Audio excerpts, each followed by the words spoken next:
We go to more reactions now to the multi-million-dollar corruption saga involving the Education Ministry and the Caribbean Maritime University CMU. Attorney at law Lloyd McFarlane believes the case is not the easiest to prove. TVJ's Andrea Chisholm has our follow-up. Roel Reed, his wife Sharon and daughter Cheryl, Professor Fritz Pinnock, and Kim Brown Lawrence, counselor for the Brownstown Division, have all been charged with the conspiracy to defraud. A conspiracy to defraud charge is not the easiest of things to prove. And they're going to have to be sure that they have all of the evidence required to prove the different areas of the charge. Prosecutors claim that false documents were created to funnel money from the CMU's CAPES program and persons paid for services that were not done. For example, Brown Lawrence did not provide meals for students. After Professor Pinnock authorized payments, contractors would transfer the money to Mr. Reed's bank account or hand it to him. In addition, Mr. Reed's helper was paid by the Education Ministry, but the helper did not know. That's where Reed's daughter comes in. She's accused of collecting the debit card for the helper's bank account and giving it to her mother. Reed's wife allegedly got over $1 million from that bank account. A conspiracy to defraud count has to be looked at in terms of each separate accused person. And if you look at one of them, the simplest case, the daughter, Cheryl, the problem that the Crown has there is that they're asserting that she did one thing essentially in relation to some debit card or ATM card, that she took it from someone and gave to her mother.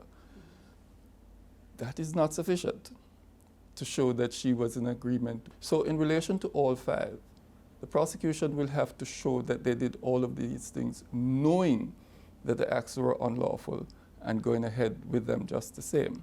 Now, Mr. Reed and Professor Pinnock have both been charged with misconduct in public office.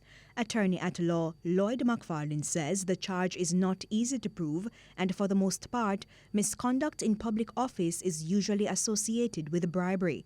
The court was told on Thursday that Mr. Reed instructed Professor Pinnock to hire his wife Sharon, who is CMU's legal affairs manager.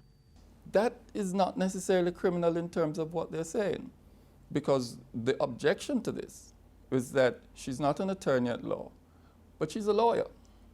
And I'm not sure that the post requires that you actually be an attorney at law, when in fact a law degree might be sufficient. In addition, we have to remember that nepotism is not a crime.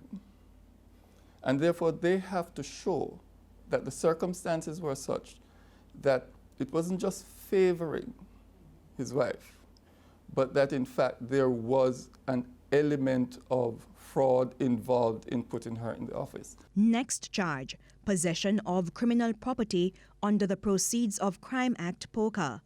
All persons except Professor Pinnock have been charged with that offense.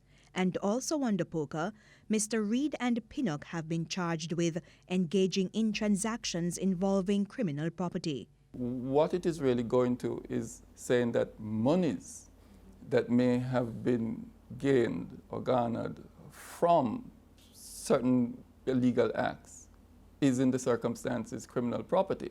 The criminal property side is really looking at the fact that these persons are supposed to have got other persons to collect monies for them and then benefited.